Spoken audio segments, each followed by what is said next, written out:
ABC24 This Week starts right now.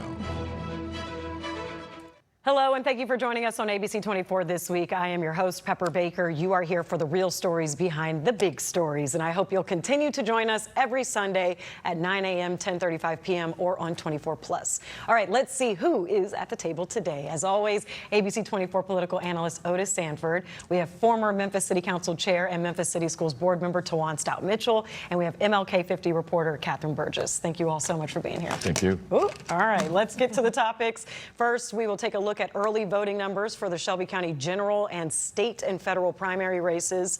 Second, Shelby County DA's decision not to prosecute the Memphis Safe Task Force agent who shot and killed a Burger King employee in Fraser. Lastly, Shelby County Clerk Wanda Halbert avoids the 11th hour attempt to remove her from her office with only a matter of days left in her term.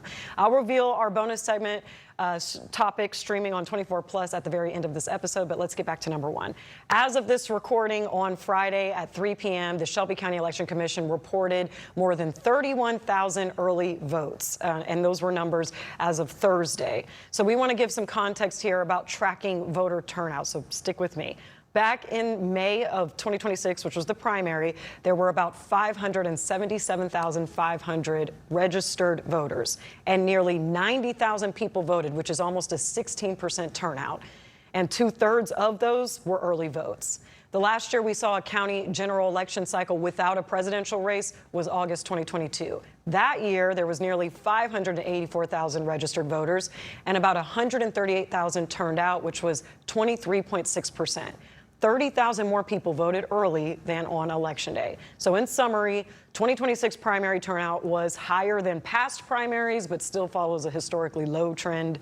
And Shelby Countyans tend to vote early rather than on Election Day. So I'll open it up now. So let's go to Otis first. I always like for you to lead it off. Okay. We still have about 8 more days to go of early voting, but 30,000 early votes at this point, is that a promising start?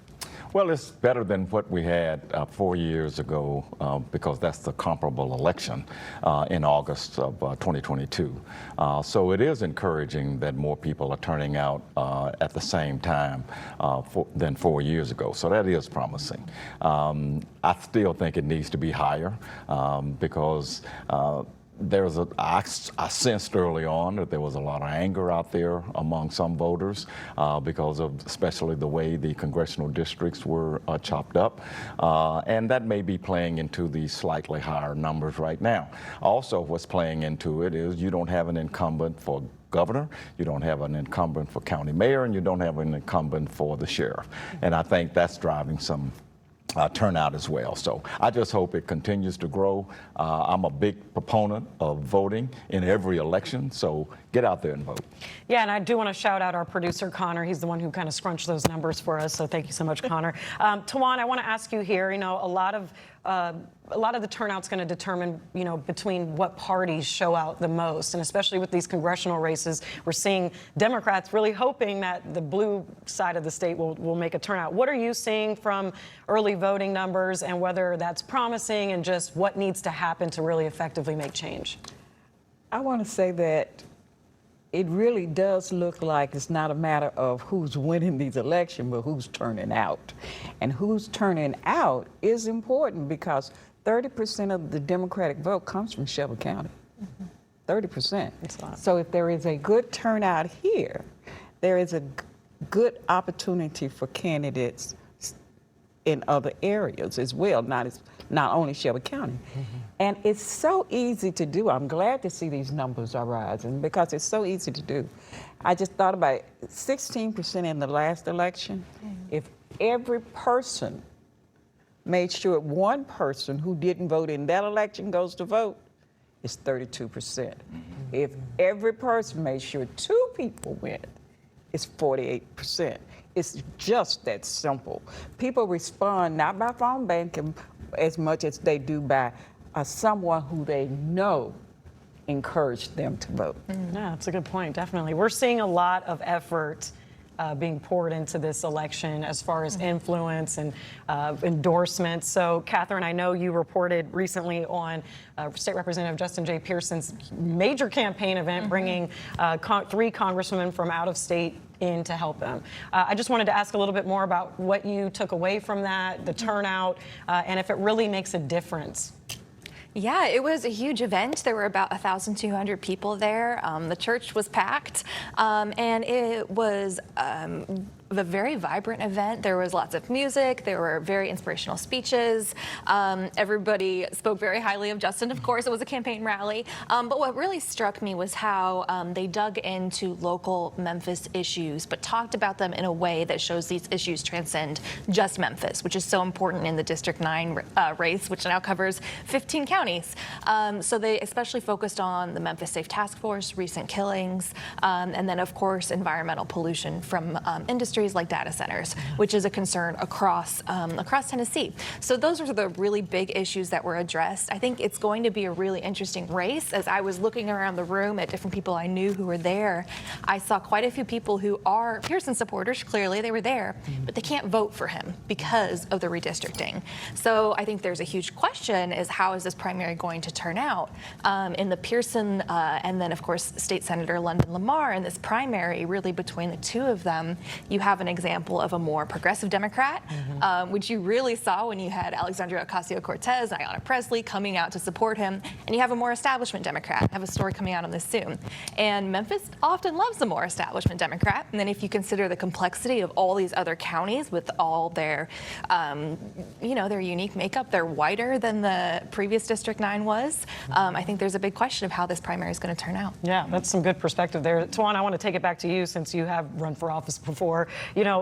To Catherine's point, it's going to be Tennesseans who have to elect Pearson or London or whoever into that spot. So how do you think that these outside influence with AOC and Presley and Lee coming into town helps Tennesseans or motivates them to really get to the polls? Well, endorsements don't cast ballots, number one. Remember that.